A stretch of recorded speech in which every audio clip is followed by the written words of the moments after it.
1.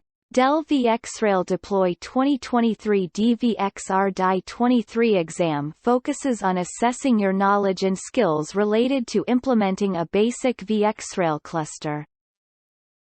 2. D-VXR-DY-23 exam consists of 2 parts. There are 50 questions in Part 1, and you have 90 minutes to answer all the questions. The pass score for Part 1 is 63%. Besides, there are 6 simulations in Part 2, and you have 30 minutes to answer the questions. The pass score for Part 2 is 66%. 3. D-VXR-DY-23 exam topics cover the following topics: Introduction to VxRail, VxRail deployment planning, using VxRail configuration tools, VxRail hardware installation and initialization, VxRail network environment requirements and initialization, deploying the VxRail cluster, VxRail post-deployment procedures, VxRail cluster upgrade and expansion, VxRail troubleshooting, VxRail REST API. 4. Share some Dell VxRail Deploy 2023 D-VXR-DY-23 exam practice questions below. What is required to perform an Internet upgrade of a VxRail cluster? A. Dell Technologies support account. B. Enable vSphere Lifecycle Manager.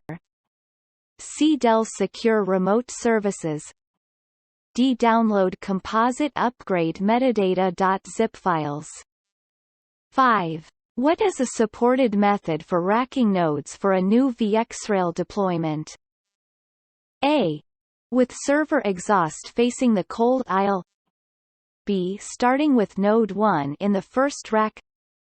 C. PDUs connected to 240 volts single phase. D. Starting with node 1 at the top of the rack. 6. Which 2 log files can be used for troubleshooting when deploying a new VxRail cluster? A. Loudmouth.log and short term.log. B. Marvin.log and day1.log. C. Loudmouth.log and day1.log. D. localhost_access_log.txt and day1.log. 7. What is the name of the default port group with VLAN Idaho 3939 on an unconfigured VxRail node? A. Management Network. B. Private Management Network. C. Discovery Network. D. Private Discovery Network. 8. What is the difference between compression only and deduplication and compression on a VxRail vSAN cluster? A. Compression only. A failed capacity disk causes the disk group to go offline. Deduplication and compression. A failed capacity disk does not impact the entire disk group. B. Compression only. Does not require a reformat of the disks when enabled. Deduplication and compression. Requires a reformat of the disks when enabled. C. Compression only. A failed capacity disk does not impact the entire disk group. Deduplication and compression.